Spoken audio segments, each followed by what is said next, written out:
on what happened these last few months. And the theme of the paper that we wanted to write was the contrast between the inertia that we sense from old style thinking and old style rules and old style institutions Mm. versus the obvious agility that's being displayed by certain institutions and certain groups like yours. And because you're the one that headed up OTJ, I wanted to ask you and get your overview on what you thought made OTJ so successful. I'm looking around other Facebook groups, Yep. and you put together a group in like 3 months that like outsizes Osaka Jolt. It outsizes Jolt Q. It's Mm. bigger than a couple of the Tokyo Jolt chapters, and Mm. it is way more active. It's hugely active. The number of posts, I get to see the stats, and it's yeah, it's very, very active. And I look at a few other things a little bit. I have a little bit of a competitive thing in me, so I like to look around. But you talked about the stagnation or this inertia, and honest to God, there's a couple of things that were going on last year, but one of them was inertia with myself, Hmm. and this is long before COVID. Right. Okay, we're talking 8 months ago, and I'm like, some in my mind, both musically and both professionally, as a teacher, something has to change, and that was like 8 months, 9 months ago, and there was a gnawing feeling that something wasn't right. Hmm. If it's And, just the two of us, we can be a lot more focused with mm, that one person or with those two people that are there. And we can talk about things like kids' classes, pandemic,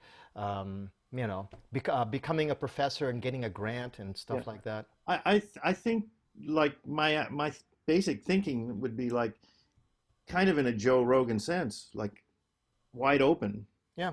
but focused. Hmm. If you got somebody coming in who's a vocabulary specialist, then we could pick their brains and but still get into the current state of affairs, Hmm. how how COVID's affecting teaching, how online's affecting teaching, what are things like at your university. I mean, all of that's everybody wants to know that stuff. And I You stuck want a to get question. input on the future of education in Japan. How do you see this thing panning out? The coronavirus is gone. The vaccine has already done its job. Do you see any of this living on? Okay. What I'm afraid of is that online education and online education technologies and the new relationships um, between faculty and administration and staff will go in a will not go in the best direction it could. Mm, In the best direction it could is that administration, office staff, faculty, and students themselves see, wow, there was this world in front of us mm, that we didn't even know is like a sublayer to our education that now we know and we can use. Students are students. They're always going to need to be led and they're always going to need to be told things, but that's why they come to school mm, to learn those sort of things. But I'm going to venture and say that I think administration and certainly the executives who see the bottom line and say, wow, we don't have to pay teachers to come in. Wow, mm, a lot of money saved there.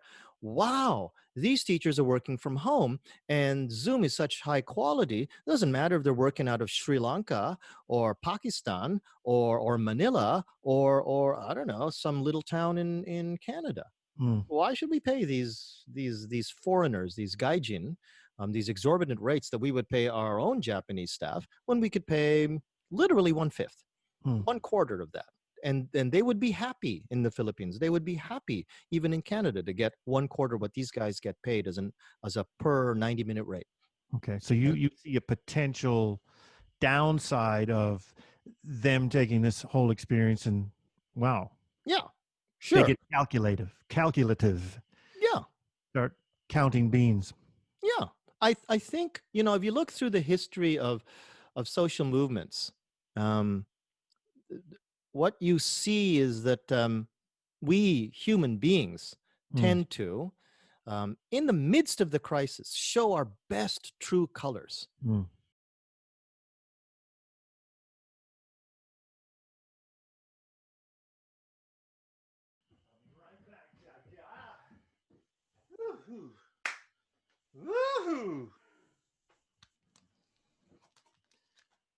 There's an outtake. Outtake. Outtake. That was Nova Scotian. If I ever heard it.